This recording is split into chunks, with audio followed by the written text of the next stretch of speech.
Hello, UFC and football fans. We are live on the Spunky Spectrum Sports YouTube page talking UFC 293 and Detroit Lions preview with, yes, my UFC and Detroit Lions friend, Billy Ward. Please subscribe, like, and share the Spunky Spectrum Sports YouTube page. See all my content, football, um, video and stream I posted last night. Also, check out the Big D podcast for the audio listeners on Spotify and Apple. So ready to talk UFC 293 and Detroit Lions preview. Action Network Fantasy Labs, Billy Ward. So, Billy, we're going down under to Sydney, Australia this weekend.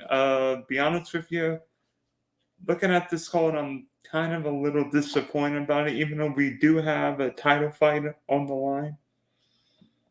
Yeah, it's not great. And I will say, I am so glad my Lions are playing on Thursday, because if I was looking forward to the Lions opener a few hours after this pay-per-view, it would be much harder to stay up for and care about. But we're getting, the Lions' first win of the season out of the way early.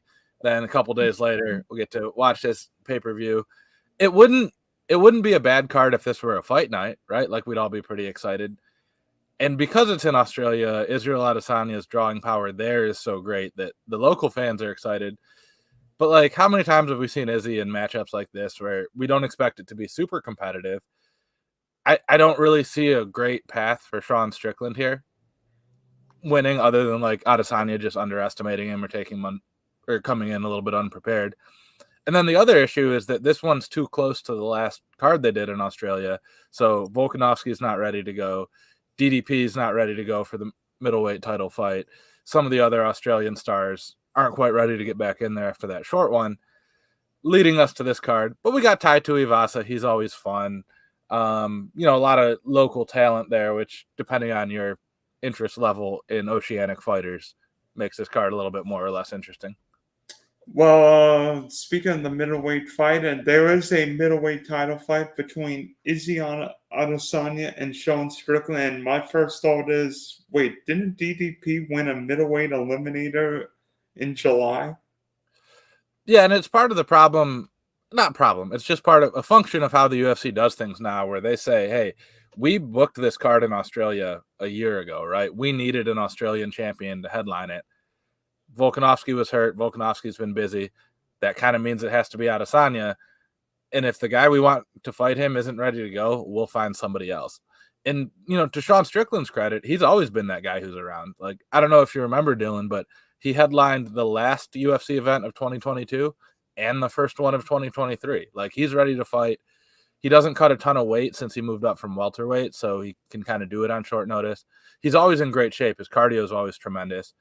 And he's, to an extent, earned it. Like, his resume, you wouldn't say has earned it in other divisions, but with Adesanya already clearing out everyone else, it's hard to argue against the guys he's beat. I thought he beat Cannonier, the split decision, which really means at middleweight he's only ever lost to Alex Pereira. Nothing wrong with that. We saw how close Pereira and Izzy was. So, yeah, I get it. I'm kind of rooting for Strickland just for, like, the chaos in the universe effect. And I'm not 100% sure that Adesanya is going to be as prepared as he needs to be for this one.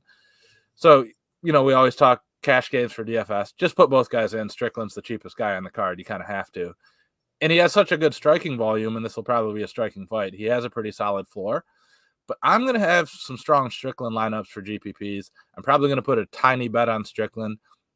It just feels like one of those title fights we get, like Grasso beating Shevchenko or Usman losing to Leon Edwards, where, every now and then we just see the champion who should win and is the better fighter just kind of take it easy or not come as prepared as they usually are.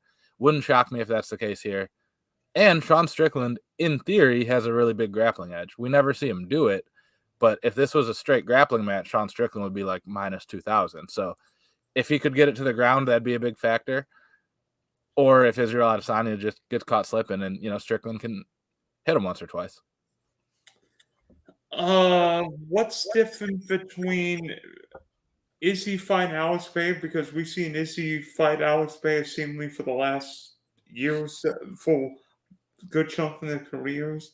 But Sean Strickland being more of a wrestler, grappler, is going to throw Izzy for a difference, because it's one thing if you know Alex Paredes can just knock you out with one punch, but Strickland's got maybe not quite the same power, but more of a total ground game. Yeah, and that's the, I guess, question here is it's stylistically it's totally opposite of Alex Pereira. Pereira, it was a miracle he ever made middleweight because he's massive. He looked big I at mean, the 205. biggest middleweight I've ever seen. Yeah, easily. Like not even there's not even a debate there, unless we're counting what Pride called middleweight, which is what we would call light heavyweight. But then Strickland was a welterweight until he got in that motorcycle accident. Said he couldn't really run to the extent he wanted to cut weight. And he's not a horribly small middleweight, but he's not a big one, right? And I would say that Adesanya, despite being tall, isn't an especially big middleweight. So I don't worry about Strickland just getting like over muscled here, but he doesn't have the size and strength advantage that Bahia did. And Strickland is a volume striker. He kind of just tries to touch you as many times as he can. Did show us a nice knockout in his last fight. There might be a little bit of underrated power there. His biggest edge in theory is on the ground, but that's everybody that Adesanya's fought. We thought if they could just take him down, they'd do great. Most people couldn't. So that's going to be interesting here if Strickland can find a way to make this a grappling match. The other issue, though, is like when Strickland fought Bahia, we all said, hey, if he could take him down, he might win this. Didn't even try. Just stood there and trade punches. Sean Strickland is just a crazy human who doesn't really care about taking the easiest route. He's just in there to do Sean Strickland stuff. So if I had, like someone embedded in Strickland's camp who told me they've been working wrestling for 2 months and they're really going to make this a grappling match, that would make it a little bit more interesting. As it stands, though, like I said, I'm going to sprinkle a little bit on Strickland. It wouldn't shock me. It wouldn't shock me if he looks better than the line implies, I guess is the best way to put that. It's weird. Like looking at Izzy's scoring output, despite winning basically most fights except the Jan Blachowicz fight at 205 and the first Alex Bahia fight last year, Izzy has not been a major score. I mean, he did put up 102 against Costa, 106 against Whitaker, but a lot of its fights have been like 85, 75, 86, 96. Yeah, and we've talked about it before on Adesanya fight cards, but he's not a guy I go out of my way to target in GPPs. I think for GPPs, it's kind of Strickland or just fade this fight. I don't have a problem skipping this one at his price tag, but it creates a problem because he's so dominant where they have to price him highly because he's very likely to win, but he doesn't get takedowns and he doesn't really finish people early, and those are the two things we look for in terms of putting up massive scores. It reminds me a lot of like late run GSP, where GSP was dominating everyone, but they weren't super exciting. And GSP identified the easiest way to win, and he did that, but it wasn't the most exciting. Adesanya has kind of done the same thing outside of the Poatan duology or pair of matchups in MMA, where he had some exciting knockouts early in his career. He's like, no, I can just outpoint these guys. That does make it interesting with Strickland because they have a similar style. If they both play that style, though, Israel Adesanya is so much better at it. He's going to put up so many significant strikes that he'll have a solid score, but he'll probably hurt you for GPPs. And honestly, it wouldn't shock me if Strickland snuck into the optimal lineup even in a loss, because if he lands 100 significant strikes over 5 rounds, which isn't crazy, that's 40 points. He's stupid cheap if some other heavy favorites win. So I'm definitely heavier on Strickland for GPPs. Probably just going to play them both in cash. Wouldn't honestly even be that crazy to fade Adesanya in cash, though, if you think that salary can be used better elsewhere. I mean, and Adesanya's fought the big guys, fought the hair, so I'm not sure he'll be intimidated. Maybe the Australian crowd will be intimidated. So what if I'm on the road down under? Yeah, I mean, again, you can't discount the fact that Sean Strickland is a lunatic. Like, he's just the most unhinged UFC. He's the only guy who could be matched up with Alex Pereira and go, you know what I'm going to do? I'm just going to stand in the pocket and trade punches. Like, that's just who he is. If you've ever seen any of his interviews, they're all absolutely wild. Like, I don't necessarily agree with most of what he's saying, but he's very entertaining. He apparently just punched an Australian fan who was talking crap to him earlier in the week and then told Dana White and the press about it. So, like, yeah, I do not worry about his mental state. Or let me rephrase that. I worry about his mental state in terms of his well-being. I don't worry about his mental state in terms of how he's going to be for this fight. He'll fight anyone, anywhere, including random Australian fans on the street. How would an Izzy DDP fight differ? Yeah, try and say all that deep, but how would an Izzy DDD fight differ from this one? I think Izzy DDP is more reminiscent of the fights with Pereira, where DDP certainly has a power edge over Adesanya, but is not as good at volume striking. The one thing that would be different is Adesanya would at least have to respect the takedowns of DDP more than he did with Pereira. I don't think DDP is a great wrestler or grappler by any stretch, but he is so big and strong and athletic that it's at least a threat. So that fight I'm really looking forward to. The one reason I kind of want Adesanya to win is just so we get that fight versus, if Strickland wins, they'll probably do the immediate rematch. Then Adesanya will kill him. Who knows what they've done with DDP in the meantime. So, there's a lot of issues that could be caused there. I would be far more intrigued with the DDP fight. I'm glad he said, hey, I'm not going to be ready. I have a broken foot, whatever it was. I want him at 100% when he's fighting Adesanya. It is going to be one of those where Adesanya needs to win 25 minutes, where DDP might only need to win for a few seconds. So that'll be a fun fight if and when we get it. But there's no promises in the UFC. There's no reason to say that they necessarily make that next. I mean, plus DDP's got 9-10 submissions, so Alice Bay is not going to submit many people, right, whether he's at 185 or 205. So DDP's got that extra arsenal under, if need be.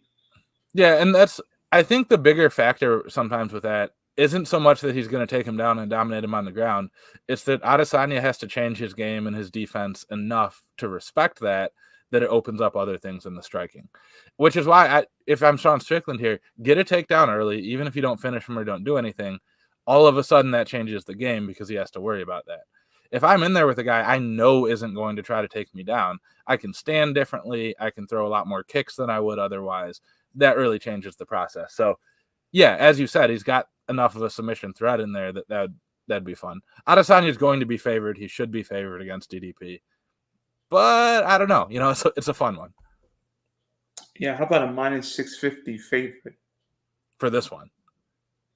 And that's what I mean. I don't think he should be that heavily favored. I don't think he's going to lose, but I'm going to take a little sprinkle, $10, or maybe if they give me some bonus bets for the various things, I might throw one of those on Sean Strickland, something like that. Well, you mentioned Tui Tuivasa earlier, and he's also going to be very popular with the fans down under. He's fighting Alexander Volkov in the co-main event. So what do you see there? Yeah, this one's hard because Tai Tuivasa is so much fun, and it's impossible not to want him to win, that I don't know how clearly I'm thinking about it. Tuivasa's coming out back-to-back knockout losses, one to Sergey Pavlovich and then one to Cyril Gane. He looked really good in that Gane fight. I thought he was going to finish him a couple times. I think he impressed us a lot. Tuivasa's kind of just like a younger Derek Lewis, where he can knock out anyone. And I believe Derek Lewis came back and knocked out Alexander Volkov in a fight he was about to lose, if I remember correctly. Tuivasa's kind of that same style. Hold on, look that up real quick. Yeah, Derek Lewis knocked out Volkov at the end of their fight. I don't think he trains the hardest. I don't think he has the best technique, but he has a massive chin. Cyril Gane couldn't finish him until he started working the body despite teeing off on him, and as much power as anyone. That's dangerous, and it's going to be hard for Volkov to deal with that. Obviously, Volkov has a massive grappling edge, but we've never really seen guys out grapple Tai Tuivasa. That's not really a thing that's worked for anyone else. So I'm intrigued. Staying far, far away from this one in cash. Volkov is too expensive. Tuivasa is too scary. Absolutely love Tuivasa for GPPs, though. Got a handful of Tai Tuivasa Rainmaker cards that I'm making captains because he's either going to score all the points or zero. There's not really a middle ground for Tai Tuivasa. If he wins, it's a big knockout. If he loses, he probably got nothing. So I'm excited. He's had some time off. Hopefully he comes in a little bit better shape, a little bit more prepared. And, I'd love to see him drink a shoey, walk out to a fun song, do all of his Tai Tuivasa stuff. I don't think this fight's going to last long no matter what way, no matter who wins. Yeah, that's probably the likeliest. I wouldn't be shocked if it makes it to like the second round. Tuivasa lands some shots but stays on the outside before then getting in there and really forcing a stoppage for him or for Volkov by overcommitting. I would love to see a little bit more technique, a little bit more crispness out of Tuivasa. And hopefully with his time off following a couple losses, that's what we see out of him. And hopefully we see him come in a little better shape because we saw Derek Lewis fight, and that fight was over and that fight was over in no time. If I'm tied to Tuivasa, there's a lot to look up to in Derek Lewis, right? Like Derek Lewis is famous. We call it Derek Lewis Jitsu, where he doesn't really do anything technically right on the ground. He kind of just like takes a deep breath and stands up without like it shouldn't work, but when you're that big and strong, it does. I don't know if Tuivasa is as overall athletic as Derek Lewis, so it might not work for him. But if he could learn some of that or emulate some of that, that would certainly serve him well. But yeah, and like we said, we saw Derek Lewis with the hint of a six-pack in his last fight. I'm not suggesting Tai Tuivasa comes out with a flying knee on some 6'5" Russian guy, but there's some stuff there to like or to follow if you're in the Tuivasa camp. Yeah, and plus, you imagine Tuivasa wins, drinks a shoey, the Aussie fans go nuts. Yes, and I mean, what could be better than that? He's going to come out to some silly song, like it's just going to be a whole thing. I love Tai Tuivasa fights. It's appointment viewing for me. Even if you take the fight away, if we just got to watch him walk out and then watch after the fight, I would still watch even without that fight in the middle. So, besides the middleweight title fight, the Volkov Tuivasa fight, what are your other fights you're looking forward to in Sydney? Yeah, I was looking forward to the Manel Kopp fight, but his opponent pulled out. Now he's fighting a newcomer from Brazil as a massive favorite, so that's eh. I'm a little bit intrigued in the main card opener, Tyson Pedro versus Anton Turkalj, better known as the Pleasure Man, who has one of the greatest Tapology profile pictures ever, if you're listening to this. But Pedro had a few years off, and then when he came back, they gave him Parker Porter and Harry Hunsucker, who are like two of the worst fighters on modern-day UFC rosters. Knocked them both out. And then Turkalj wins on the Contender Series. He gets Jailton Almeida. That went as we would expect. And he actually stepped up to a catchweight between light heavyweight and heavyweight, which was not what Turkalj wants to do. And then he fought Vitor Petrino, who's another massive, scary Brazilian. Now this is a much closer fight or better fight for him against Tyson Pedro, who just lost to Modestas Bukauskas. I like Turkalj a lot. I think he's got a lot of grappling upside here. It's going to be a scary opening minute or two as Tyson Pedro, kind of like a junior Tai Tuivasa style, comes in, throws some bombs.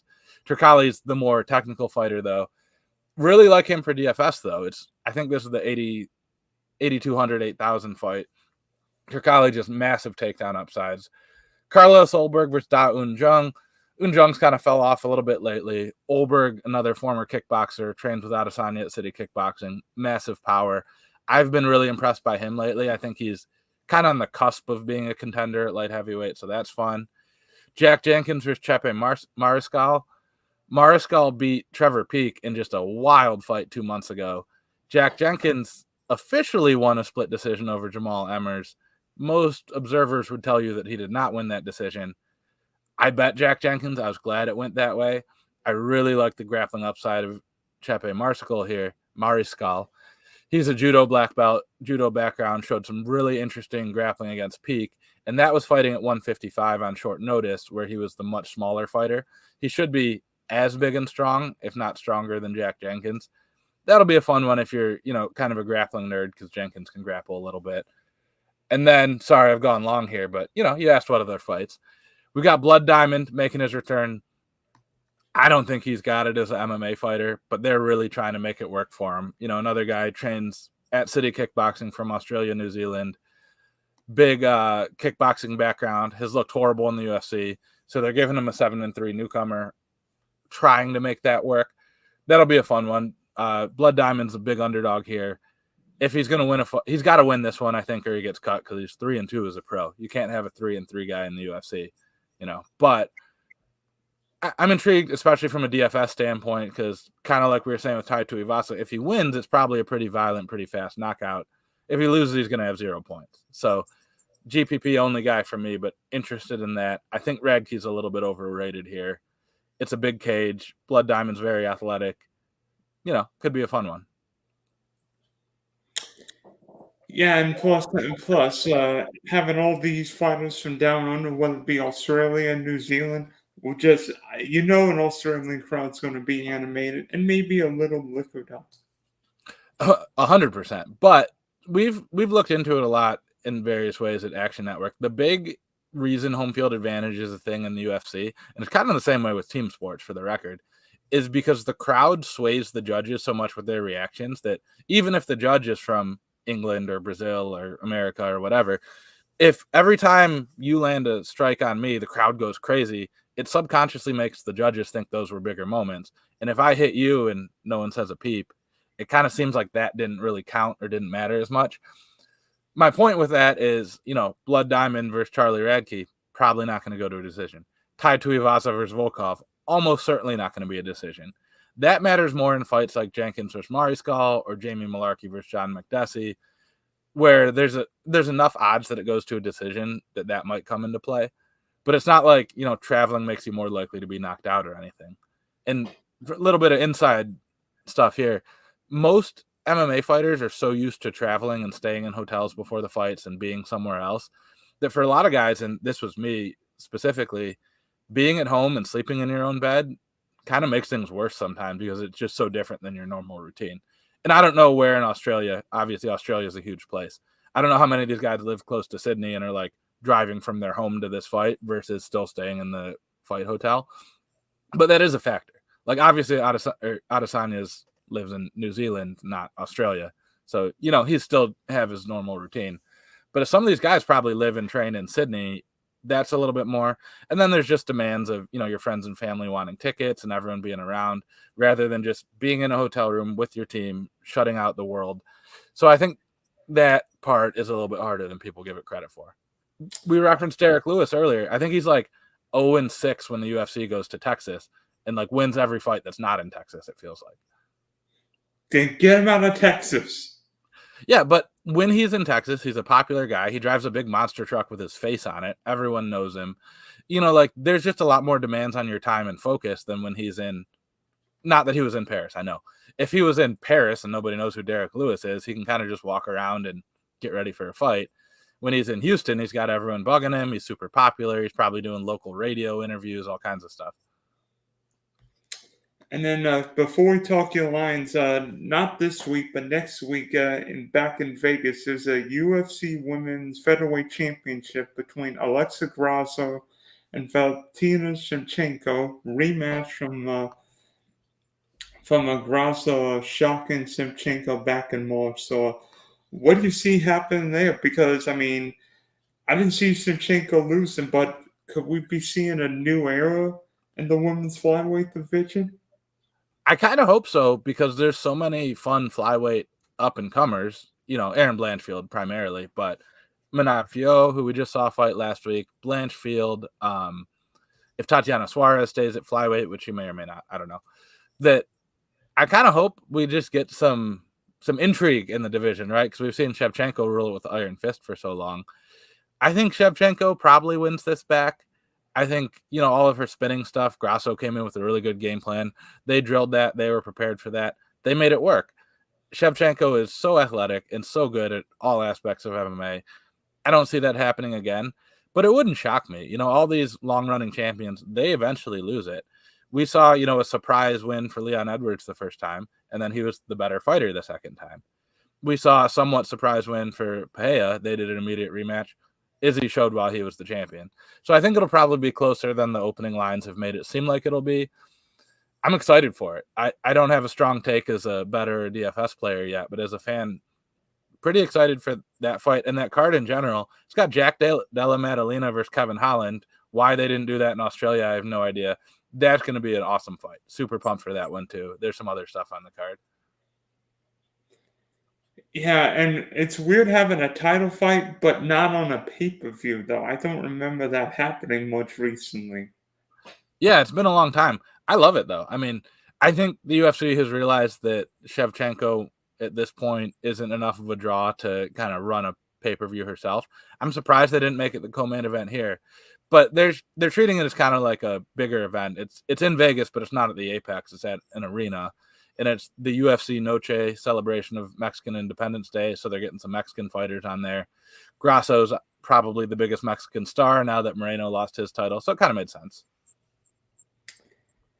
Okay, based on your jersey and hat, that must be we're talking Detroit Lions now because the Detroit Lions are opening the 2023 NFL season at Arrowhead Stadium against Patrick Mahomes and the Kansas City Chiefs. So, what do you think about the Lions tonight? Because Arrowhead's not an easy place to play.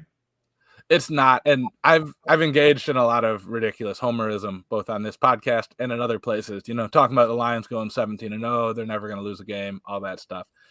On a more serious note, this could not have worked out better for the Lions. Travis Kelce hyperextends his knee on like Monday or Tuesday. Chris Jones, their top defensive end, is holding out and not going to play. Lions are more or less healthy. If you could draw up a game against the Chiefs in the best way possible for the Lions, this is how it would be. I think this is going to be still pretty high scoring. The line dropped a bit when Kelce was eliminated, and then sharp bettors immediately fixed that error and brought it back up, 52.5, 53. Very excited for it. Super fun one for DFS, especially if Kelce is actually ruled out. Really fun one for DFS because salary is a little bit more open. You got to figure out who Mahomes is going to throw to. We all in the industry do this weird thing where we expect Patrick Mahomes to throw for 1 million yards and 100 touchdowns every year, but we don't really know who they're going to other than Kelce. Now that Tyreek Hill is gone, they've got 4 or 5 other receivers who you could all argue might be the top option in this game. From the Lions standpoint, I'm really excited to see what they do with the running back situation. They brought in Jahmyr Gibbs in the draft and David Montgomery in free agent, kind of 1-to-1 replacements for DeAndre Swift and Jamal Williams. Wow. But I think they're probably going to lean more heavily on David Montgomery, the vet, early in the season. I'm hoping we get some Jahmyr Gibbs lined up in the slot. That could make this a really fast-paced game if they play both running backs together. Just because my Lions are a little thin at wide receiver until we get Jameson Williams back. So, will be a fun one. When they announced it, I was a little annoyed, like, oh, we have to face, the best team of the last 4 or 5 years on opening week. That kind of stinks. But things broke a little bit. If the Lions win this one, you'll never hear the end of it from me about 17-0, though. And the Lions dropped to 4.5. It's awesome.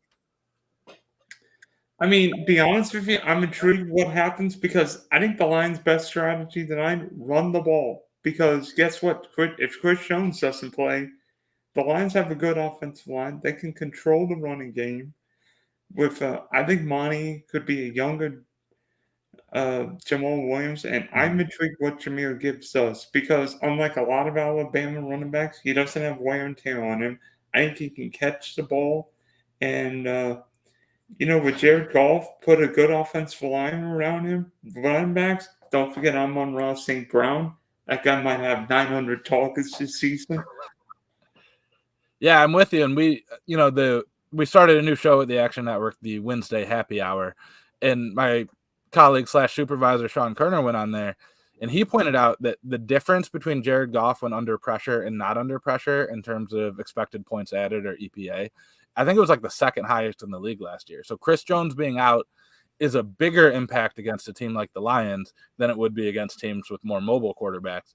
Sometimes, the Lamar Jacksons of the world, they almost want those edge rushers to get up the field and create that lane because they're just going to run through it. Jared Goff needs a clean pocket.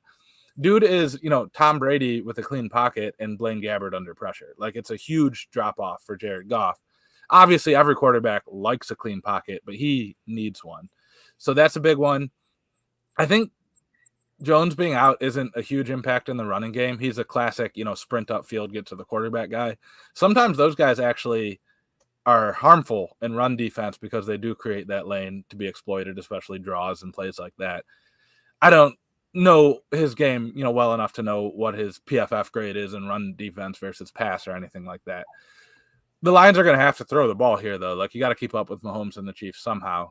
Even if Kelce's out, they're going to score their points. It's just a matter of who does it on the Chiefs. Will be really intriguing here. And by the way, one guy who could be very interesting for the Lions this year, Sam Laporta. Sam Laporta's been one of my biggest targets in best ball drafts.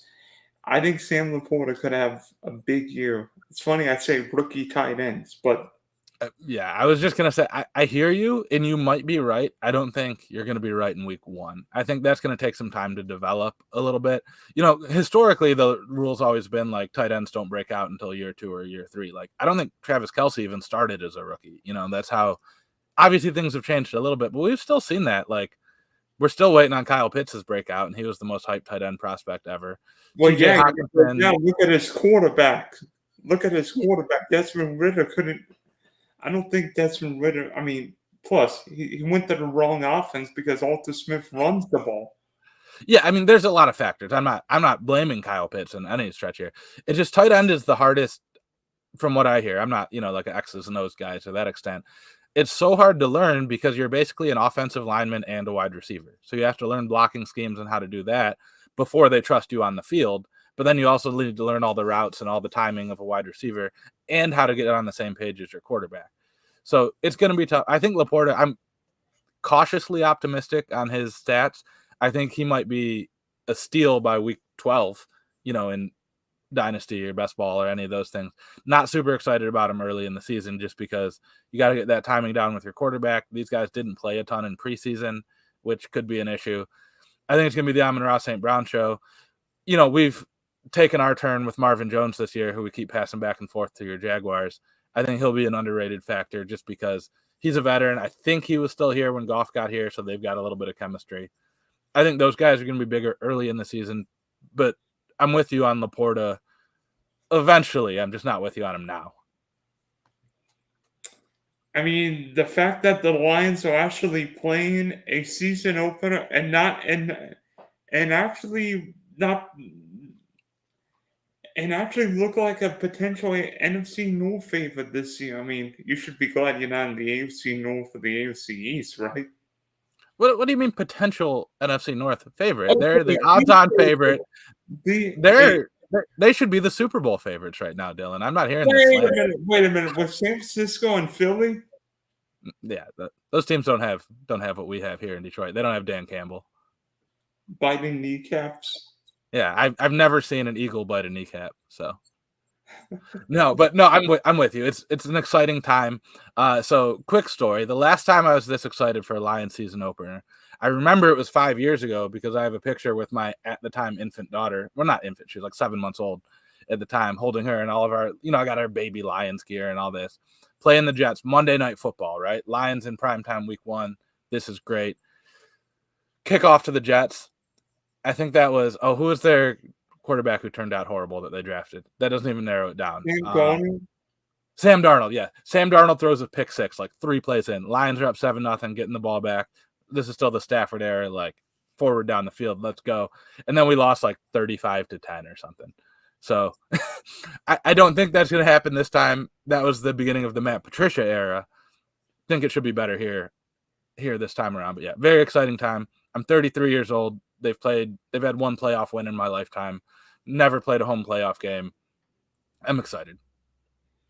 Well, good luck to you, Lions, and hopefully UFC 293 is very profitable from a Rainmakers DFS and betting standpoint, Billy.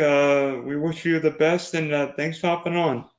Yeah, anytime. It's a fun time to be a sports fan, especially Lions, or your Jaguars are pretty much the AFC's Lions right now. So exciting time for both of us for sure.